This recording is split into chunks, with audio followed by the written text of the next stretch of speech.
Hello and welcome, fear fanatics, to this, the Horror Story Corner, where today we have a frightfully fiendish tale involving prisoner 5010, who has been sentenced to several years in jail for the theft of some precious silverware.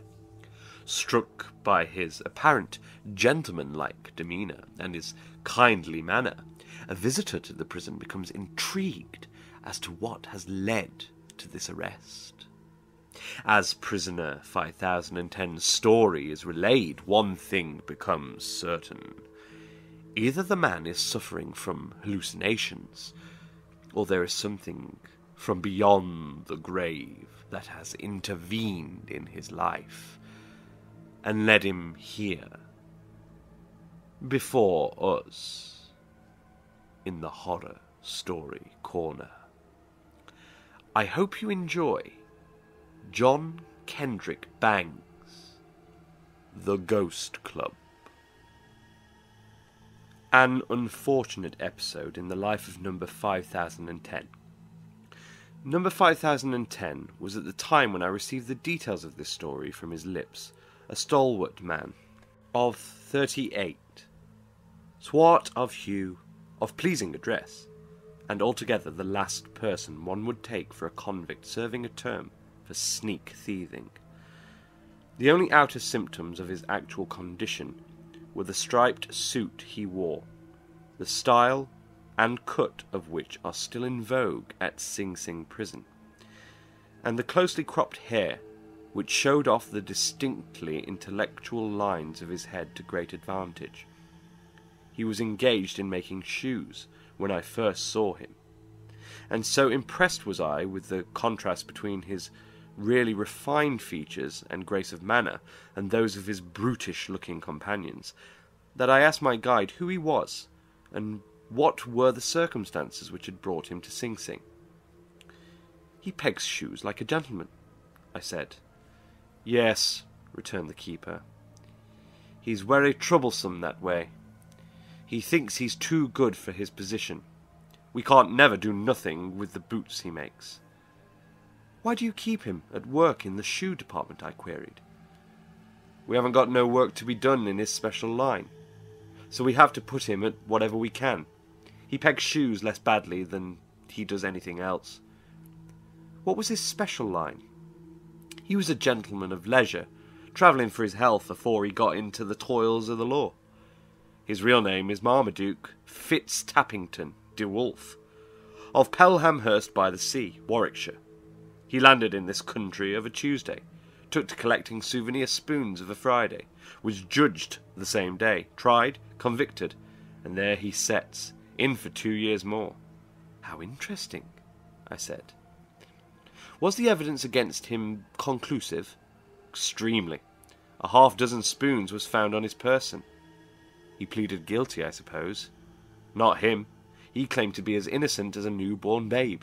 Told a cock-and-bull story about having been deluded by spirits. But the judge and jury wasn't to be fooled. They gave him every chance, too. He even cabled himself, the judge did, to Pelhamhurst by the Sea, Warwickshire, at his own expense, to see if the man was an impostor. But he never got no reply. There was them as said there wasn't no such place as Pelhamhurst by the Sea in Warwickshire, but they never proved it." "I should very much like to interview him," said I. "It can't be done, sir," said my guide. "The rules is very strict." "You couldn't, arrange an interview for me?" I asked, jingling a bunch of keys in my pocket. He must have recognised the sound, for he coloured and gruffly replied, "I has me orders, and I obeys 'em." "Just, add this to the pension fund," I put in, handing him a $5 bill. "An interview is possible, eh?" "I didn't say impossible," he answered with a grateful smile. "I said against the rules, but we has been known to make exceptions. I think I can fix you up." Suffice it to say that he did fix me up, and that 2 hours later 5010 and I sat down together in the cell of the former, a not too commodious stall, and had a pleasant chat, in the course of which he told me the story of his life, which, I had surmised, was to me, at least, exceedingly interesting, and easily worth twice the amount of my contribution to the pension fund under the management of my guide of the morning. "My real name," said the unfortunate convict, "as you may have guessed, is not 5010. That is an alias forced upon me by the state authorities. My name is really Austin Merton Serenis." "Ahem," I said. "Then my guide erred this morning when he told me that in reality you were Marmaduke Fitztappington de Wolfe, of Pelhamhurst by the Sea, Warwickshire." Number 5010 laughed long and loud. "Of course he erred. You don't suppose that I would give the authorities my real name, do you? Why, man, I am a nephew. I have an aged uncle, a rich millionaire uncle, whose heart and will it would break were he to hear of my present plight. Both the heart and will are in my favour, hence my tender solicitude for him. I am innocent, of course, convicts always are, you know, but that wouldn't make any difference. He'd die of mortification just the same. It's one of our family traits, that. So I gave a false name to the authorities and secretly informed my uncle that I was about to set out for a walking trip along the great American desert, requesting him not to worry if he did not hear from me for a number of years, America being in a state of semi-civilization to which males outside of certain districts are entirely unknown. My uncle, being an Englishman and a conservative gentleman, addicted more to reading than to travel, accepts the information as veracious and suspects nothing. And when I am liberated, I shall return to him, and at his death shall become a conservative man of wealth myself. See. But if you are innocent, and he rich and influential, why did you not appeal to him to save you?" I asked. "Because I was afraid that he, like the rest of the world, would decline to believe my defence," sighed 5010. "It was a good defence, if the judge had only known it, and I'm proud of it." "But ineffectual," I put in, "and so not good." "Alas, yes. This is an incredulous age. People, particularly judges, are hard-headed, practical men of affairs. My defence was suited more for an age of mystical tendencies. Why, will you believe it, sir, my own lawyer, the man to whom I paid $18.75 for championing my cause, told me the defence was rubbish, devoid even of literary merit. What chance could a man have if his lawyer even didn't believe in him?" "None," I answered sadly. "And you had no chance at all, though innocent?" "Yes, I had one, and I chose not to take it. I may have proved myself non compos mentis, but that involved making a fool of myself in public before a jury, and I have too much dignity for that, I can tell you. I told my lawyer that I should prefer a felon's cell to the richly furnished flat of a wealthy lunatic, to which he replied, 'Then all is lost.' And so it was. I read my defence in court, the judge laughed, the jury whispered, and I was convicted instanter of stealing spoons, when murder itself was no further from my thoughts than theft." "But they tell me you were caught red-handed," said I. "Were not a half-dozen spoons found upon your person?" "In my hand," returned the prisoner. "The spoons were in my hand when I was arrested, and they were seen there by the owner, by the police, and by the usual crowd of small boys that congregate at such embarrassing moments, springing up out of sidewalks, dropping down from the heavens, swarming in from everywhere. I had no idea there were so many small boys in the world until I was arrested, and found myself the cynosure of 1,000,000 or more innocent blue eyes.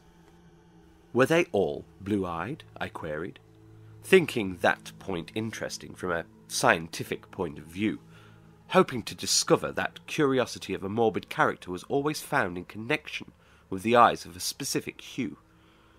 "Oh no, I fancy not," returned my host. "But to a man with a load of another fellow's spoons in his possessions, and a pair of handcuffs on his wrists, everything looks blue." "I don't doubt it," I replied. "But, just how, now, could you defend yourself when every bit of evidence, and you will excuse me for saying so, conclusive evidence at that, pointed to your guilt?" "The spoons were a gift," he answered. "But the owner denied that." "I know it. That's where the beastly part of it all came in.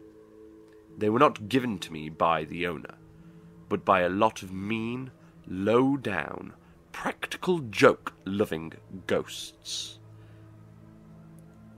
Number 5010's anger as he spoke these words was terrible to witness, and as he strode up and down the floor of his cell and dashed his arms right and left, I wished for a moment that I was elsewhere. I should not have flown, however, even had the cell door been open and my way clear, for his suggestion of a supernatural agency in connection with his crime whetted my curiosity until it was more keen than ever, and I made up my mind to hear the story to the end, if I had to commit a crime and get myself sentenced to confinement in that prison for life to do so. Fortunately, extreme measures of this nature were unnecessary, for after a few moments Serenez calmed down, and seating himself beside me on the cot, drained his water pitcher to the dregs, and began.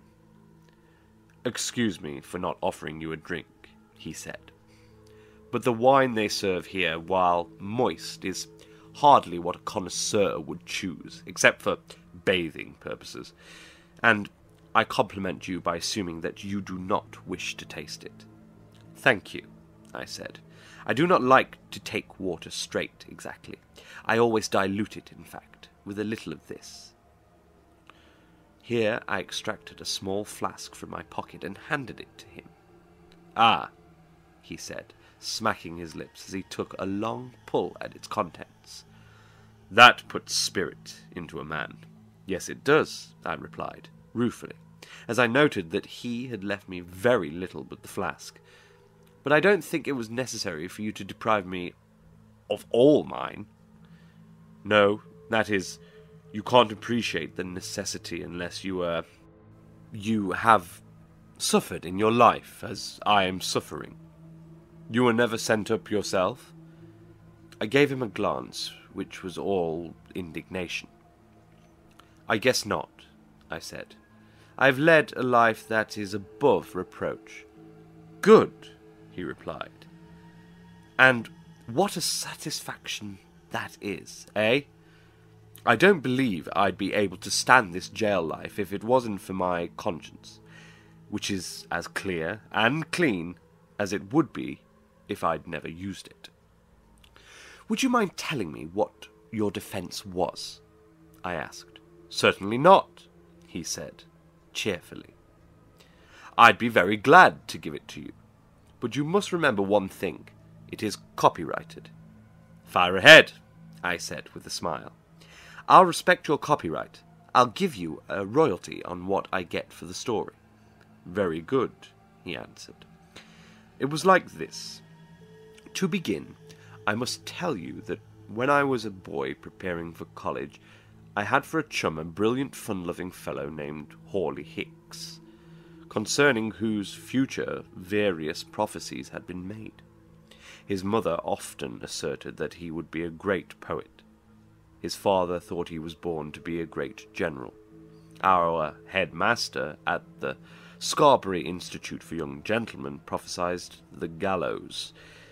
They were all wrong, though. For myself, I think that if he had lived long enough, almost any one of the prophecies might have come true. The trouble was that Hawley died at the age of 23. 15 years elapsed. I was graduated with high honours at Brasenose, lived a life of elegant leisure, and at the age of 37 broke down in health. That was about a year ago. My uncle, whose heir and constant companion I was, gave me a liberal allowance and sent me off to travel.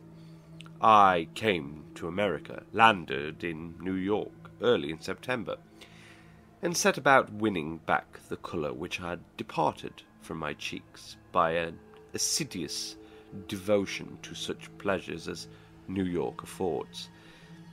2 days after my arrival, I set out for an airing at Coney Island, leaving my hotel at 4 in the afternoon. On my way down Broadway, I was suddenly startled at hearing my name spoken from behind me, and appalled on turning to see standing with outstretched hands no less a person than my defunct chum, Hawley Hicks. "Impossible," said I. "Exactly my remark," returned number 5010.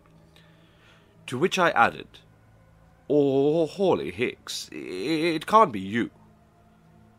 "But it is me," he replied. And I was convinced, for Hawley never was good on his grammar. I looked at him a minute, and then I said, "But Hawley, I thought you were dead." "I am," he answered.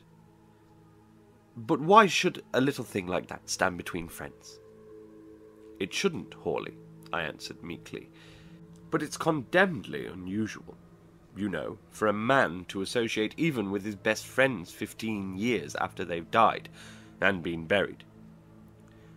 "Do you mean to say, Austin, that just because I was weak enough once to succumb to a bad cold, you, the dearest friend of my youth, the closest companion of my school days, the partner of my childish joys, intend to go back on me here in a strange city?" "Hawley," I answered huskily, "not a bit of it. My letter of credit, my room at the hotel, my dress suit, even my ticket to Coney Island, are at your disposal. But I think the partner of your childish joys ought first to be let in on the ground floor of this enterprise, and informed how the deuce you managed to turn up in New York 15 years subsequent to your obsequies. Is New York the hereafter for boys of your kind, or is this some freak of my imagination?" "That was an eminently proper question," I put in, just to show that while the story I was hearing terrified me, I was not altogether speechless. "It was indeed," said 5010. And Hawley recognized it as such, for he replied at once. "Neither," said he. "Your imagination is all right, and New York is neither heaven nor the other place. The fact is, I'm spooking, and I can tell you, Austin, it's just about the finest kind of work there is. If you could manage to shuffle off your mortal coil and get in with a lot of ghosts, the way I have, you'd be playing in great luck." "Thanks for the hint, Hawley," I said, with a grateful smile.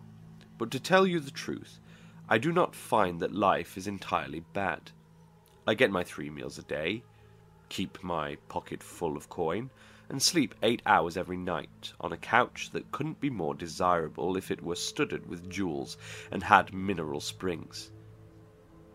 "That is your mortal ignorance, Austin," he retorted. "I lived long enough to appreciate the necessity of being ignorant, but your style of existence is really not to be mentioned in the same cycle with mine. You talk about 3 meals a day as if it were an ideal. You forget that with the eating your labour has just begun.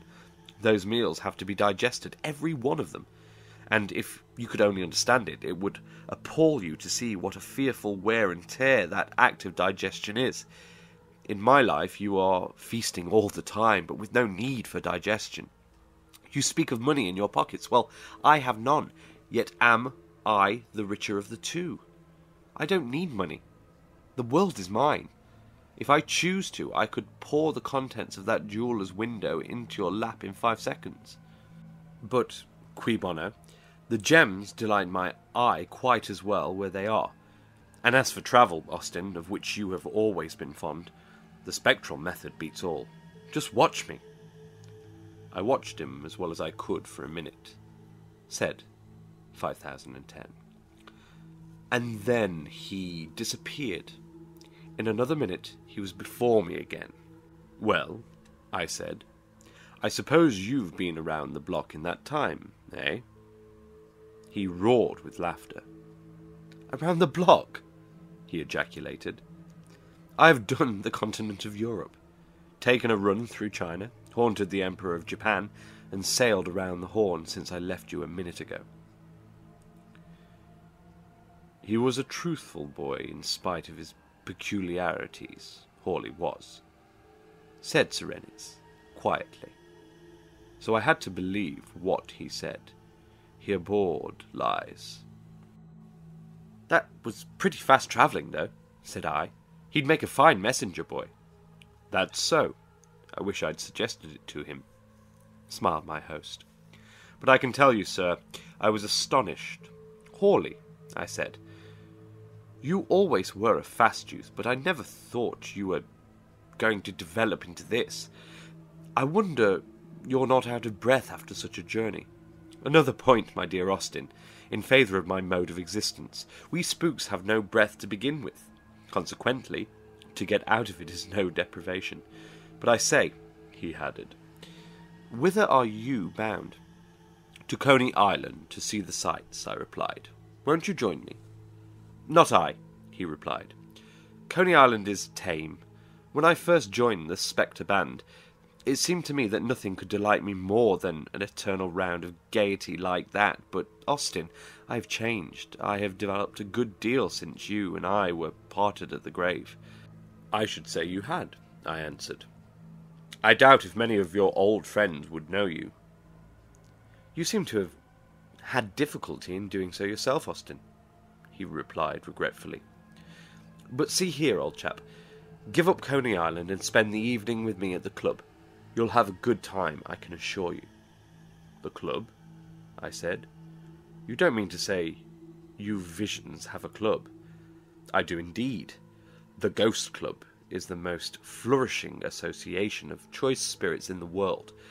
We have rooms in every city in creation, and the finest part of it is there are no dues to be paid. The membership list holds some of the finest names in history. Shakespeare, Milton, Chaucer, Napoleon, Bonaparte, Caesar, George Washington, Mozart, Frederick the Great, Mark Antony, Cassius was blackballed on Caesar's account. Galileo, Confucius. You admit the Chinese, eh? I queried. Not always, he replied. But Con was such a good fellow, they hadn't the heart to keep him out. But you see, Austin, what a lot of fine fellows there are in it. Yes, it's a magnificent list, and I should say they made a pretty interesting set of fellows to hear talk, I put in. Well, rather, Hawley replied. I wish you could have heard a debate between Shakespeare and Caesar on the resolution. The pen is mightier than the sword. It was immense. I should think it might have been, I said. Which won? The sword party. They were the best fighters, though on the merits of the argument Shakespeare was way ahead. If I thought I'd stand a chance of seeing spooks like that, I think I'd give up Coney Island and go with you, I said. Well, replied Hawley, that's just the kind of chance you do stand. They'll all be there tonight, and as this is Ladies' Day, you might meet Lucretia Borgia, Cleopatra, and a few other feminine apparitions of considerable note. That settles it. I am yours for the rest of the day, I said, and so we adjourned to the rooms of the Ghost Club. These rooms were in a beautiful house on Fifth Avenue. The number of the house you will find on consulting the court records. I have forgotten it. It was a large, broad, brown stone structure, and must have been over 150 feet in depth. Such fittings I never saw before. Everything was in the height of luxury, and I am quite certain that among beings to whom money is a measure of possibility, no such magnificence is attainable. The paintings on the walls were by the most famous artists of our own and other days. The rugs on the superbly polished floors were worth fortunes, not only for their exquisite beauty, but also for their extreme rarity. In keeping with these were the furniture and bric-a-brac. In short, my dear sir, I had never dreamed of anything so dazzlingly, so superbly magnificent as that apartment into which I was ushered by the ghost of my quondam friend, Hawley Hicks. At first I was speechless with wonder, which seemed to amuse Hicks very much. "Pretty fine, eh?" he said with a short laugh. "Well," I replied in a moment, "considering that you can get along without money, and that all the resources of the world are at your disposal, it is not more than half bad. Have you a library?" I was always fond of books, explained 5010 in parenthesis to me, and so was quite anxious to see what the Club of Ghosts could show in the way of literary treasures. Imagine my surprise when Hawley informed me that the club had no collection of the sort to appeal to the bibliophile. "No," he answered, "we have no library." "Rather strange," I said, "that a club to which men like Shakespeare, Milton, Edgar Allan Poe, and other deceased literati belong should be deficient in that respect." "Not at all," said he. "Why should we want books when we have the men themselves to tell their tales to us? Would you give a rap to possess a set of Shakespeare if William himself would sit down and rattle off the whole business to you any time you choose to ask him to do it? Would you follow Scott's printed narratives through their devious and tedious periods if Sir Walter in spirit would come to you on demand and tell you all the old stories over again in a 10th part of the time it would take you to read the introduction to one of them?" "I fancy not," I said. "Are you in such luck?" "I am," said Hawley. "Only personally, I never send for Scott or Shakespeare. I prefer something lighter than either, Douglas Jerrold or Marryat. But best of all, I like to sit down and hear Noah swap animal stories with Davy Crockett. Noah's the brightest man of his age in the club. Adam's kind of slow." "How about Solomon?" I asked, more to be flippant than with any desire for information. I was much amused to hear Hawley speak of these great spirits as if he and they were chums of long standing. "Solomon has resigned from the club," he said with a sad sigh. "He was a good fellow, Solomon was, but he thought he knew it all until old Dr. Johnson got hold of him, and then he knuckled under. It's rather rough for a man to get firmly established in his belief that he is the wisest creature going, and then, after a couple of 1,000 years, have an Englishman come along and tell him things he never knew before, especially the way Sam Johnson delivers himself of his opinions. Johnson never cared whom he hurt, you know, and when he got after Solomon, he did it with all his might." "I wonder if Boswell was there," I ventured, interrupting 5010 in his extraordinary narrative for an instant. "Yes, he was there," returned the prisoner. "I met him later in the evening, but he isn't the spook he might be. He never had much spirit anyhow, and when he died he had to leave his nose behind him, and that settled him." "Of course," I answered. "Boswell with no nose to stick into other people's affairs would have been like Othello with Desdemona left out. But go on. What did you do next?" "Well," 5010 resumed, "after I'd looked about me and drunk my fill of the magnificence on every hand, Hawley took me into the music room and introduced me to Mozart and Wagner and a few other great composers. In response to my request, Wagner played an impromptu version of Daisy Bell on the organ. It was great. Not much like Daisy Bell, of course. More like a collision between a cyclone and a simoom in a tin plate mining camp. In fact, but nevertheless, marvellous. I tried to remember it afterwards and jotted down a few notes, but I found the first bar took up 7 sheets of fool's cap, and so I gave it up.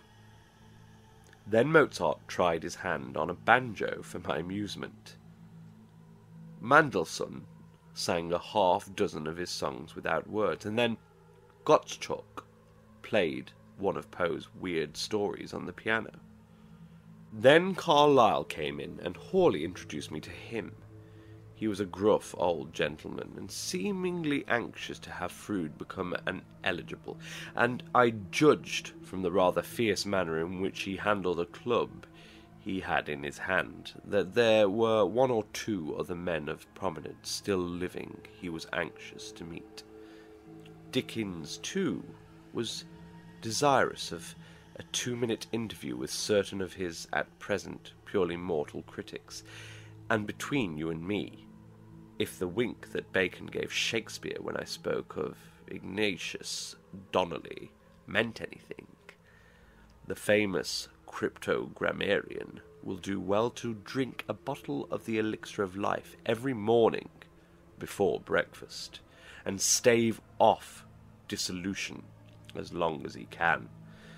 There's no getting around the fact, sir, Serenys added, with a significant shake of the head, that the present leaders of literary thought, with critical tendencies, are going to have the hardest kind of a time when they cross the river and apply for admission to the Ghost Club. I don't ask for any better fun than that of watching from a safe distance the initiation ceremonies of the next dozen who go over, and as an Englishman, sir, who thoroughly believes in and admires Lord Wolseley, if I were out of jail and able to do it, I'd write him a letter and warn him that he would better revise his estimates of certain famous soldiers no longer living, if he desires to find rest in that mysterious other world, whither he must eventually betake himself. They've got their swords sharpened for him, and he'll discover an instance, when he gets over there, in which the sword is mightier than the pen. After that, Hawley took me upstairs and introduced me to the spirit of Napoleon Bonaparte, with whom I passed about 25 minutes talking over his victories and defeats. He told me he never could understand how a man like Wellington came to defeat him at Waterloo, and added that he had sounded the Iron Duke on the subject, and found him equally ignorant. So the afternoon and evening passed. I met quite a number of famous ladies: Catherine, Mary Louise, Josephine, Queen Elizabeth, and others. Talked architecture with Queen Anne, and was surprised to learn that she never saw a Queen Anne cottage. I took Peg Woffington down to supper, and altogether had a fine time of it. "But, my dear Serenys," I put in at this point, "I fail to see what this has to do with your defence in your trial for stealing spoons." "I'm coming to that," said 5010 sadly. I dwell on the moments passed at the club because they were the happiest of my life, and am loath to speak of what followed, but I suppose I must. It was all due to Queen Isabella that I got into trouble. Peg Woffington presented me to Queen Isabella in the supper-room, and while Her Majesty and I were talking, I spoke of how beautiful everything in the club was, and admired especially a half-dozen old Spanish spoons upon the sideboard. When I had done this, the Queen called to Ferdinand, who was chatting with Columbus on the other side of the room, to come to her, which he did with alacrity. I was presented to the King, and then my troubles began. "Mr. Serenys admires our spoons, Ferdinand," said the Queen. The king smiled, and turning to me observed, "Sir, they are yours. Waiter, just do these spoons up and give them to Mr. Serenes." "Of course," said 5010. I protested against this, whereupon the king looked displeased. "It is a rule of our club, sir, as well as an old Spanish custom for us to present to our guests anything that they may happen to openly admire. You are surely sufficiently well acquainted with the etiquette of club life to know that guests may not, with propriety, decline to be governed by the regulations of the club whose hospitality they are enjoying." "I am certainly aware of that, my dear king," I replied, "and of course I accept the spoons with exceeding deep gratitude. My remonstrance was prompted solely by my desire to explain to you that I was unaware of any such regulation, and to assure you that when I ventured to inform your good wife that the spoons had excited my sincerest admiration, I was not hinting that it would please me greatly to be accounted their possessor." "Your courtly speech, sir," returned the king, with a low bow, "is ample assurance of your sincerity, and I beg that you will put the spoons in your pocket and say no more. They are yours. Verb. Sap."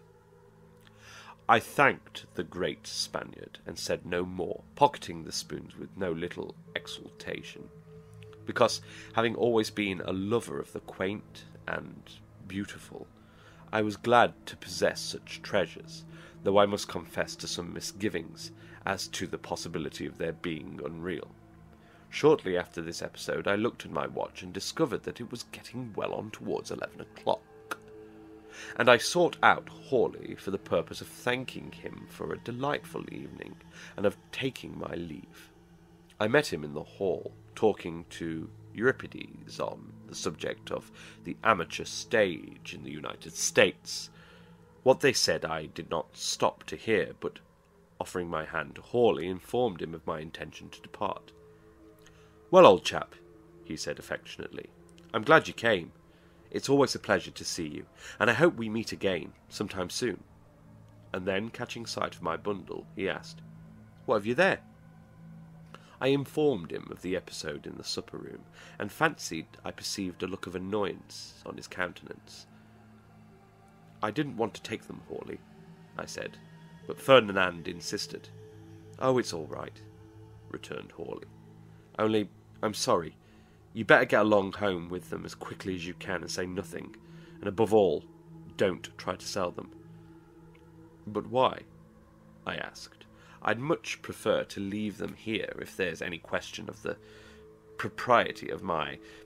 here," continued 5010. Hawley seemed to grow impatient, for he stamped his foot angrily and bade me go at once, or there might be trouble. I proceeded to obey him, and left the house instanter, slamming the door somewhat angrily behind me. Hawley's unceremonious way of speeding his party guest did not seem to me to be exactly what I had a right to expect at the time. I see now what his object was, and acquit him of any intention to be rude, though I must say, if I ever catch him again, I'll wring an explanation from him for having introduced me into such bad company. As I walked down the steps, said 5010, the chimes of the neighbouring church were clanging out the hour of 11. I stopped on the last step to look for a possible hansom cab, when a portly gentleman, accompanied by a lady, started to mount the stoop. The man eyed me narrowly for a moment, and then, sending the lady up the steps, he turned to me and said, "What are you doing here?" "I've just left the club," I answered. "It's all right. I was Hawley Hick's guest." "Whose ghost are you?" "What the deuce are you talking about?" he asked, rather gruffly, much to my surprise and discomfort. "I tried to give you a civil answer to your question," I returned indignantly. "I guess you're crazy or a thief," he rejoined. "See here, friend, I put in, rather impressively. Just remember one thing. You are talking to a gentleman, and I don't take remarks of that sort from anybody, spook or otherwise. I don't care if you are the ghost of the Emperor Nero. If you give me any more of your impudence, I'll dissipate you to the 4 quarters of the universe. See? Then he grabbed me and shouted for the police, and I was painfully surprised to find that instead of coping with a mysterious being from another world, I had £210 of flesh and blood to handle. The populace began to gather. The 1.5 million of small boys of whom I have already spoken, mostly street gamins, owing to the lateness of the hour, sprang up from all about us. Hansom cab drivers, attracted by the noise of our altercation, drew up to the sidewalk to watch developments, and then, after the usual 15 or 20 minutes, the blue-coat emissary of justice appeared. "What's this?" he asked. "I have detected this man leaving my house in a suspicious manner," said my adversary. "I have reason to suspect him of thieving." "Your house?" I ejaculated with fine scorn. "I've got you there. This is the house of the New York branch of the Ghost Club. If you want it proved," I added, turning to the policeman, "ring the bell and ask."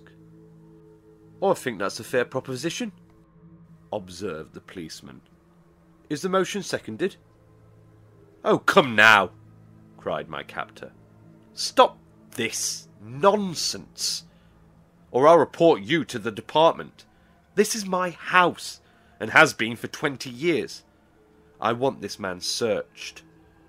"I have no warrant permitting me to investigate the contents of the gentleman's clothes," returned the intelligent member of the force.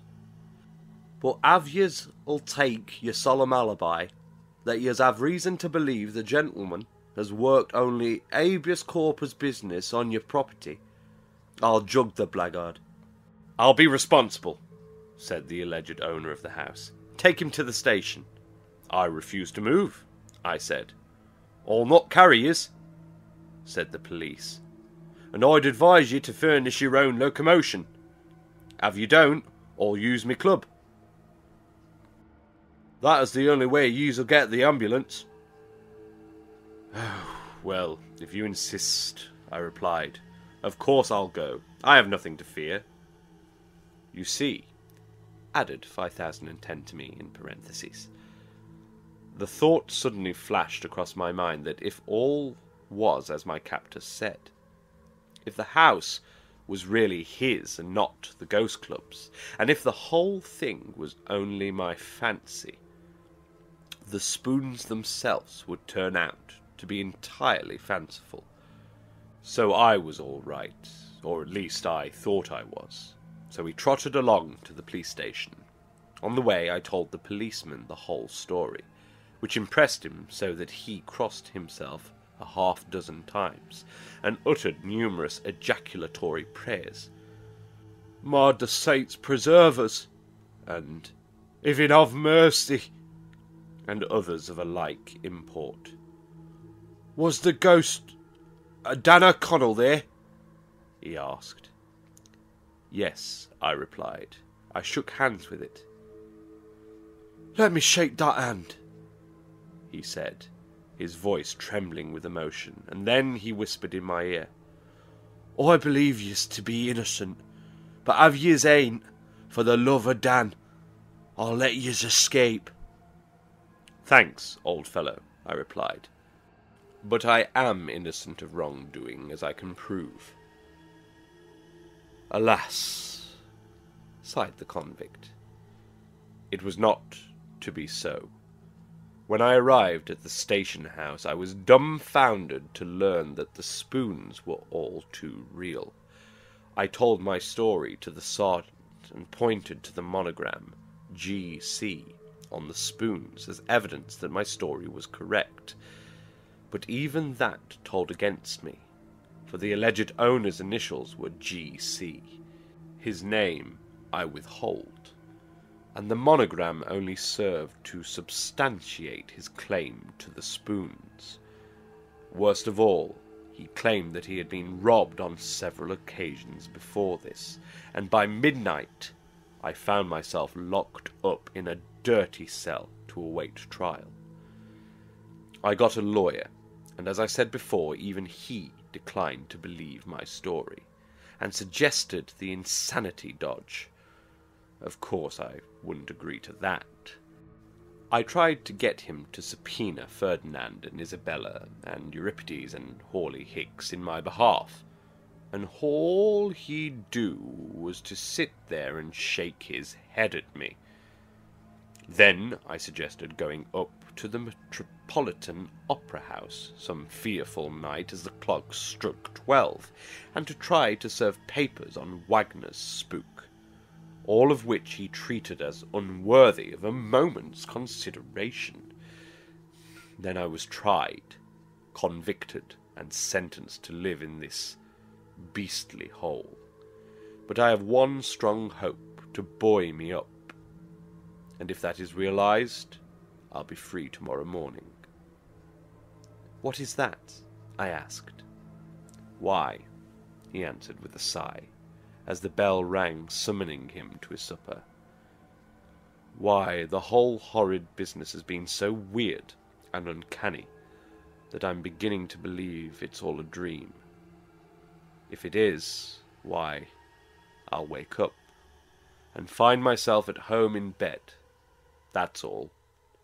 I've clung to that hope for nearly a year now, but it's getting weaker every minute." "Yes, 5010, I answered, rising and shaking him by the hand in parting.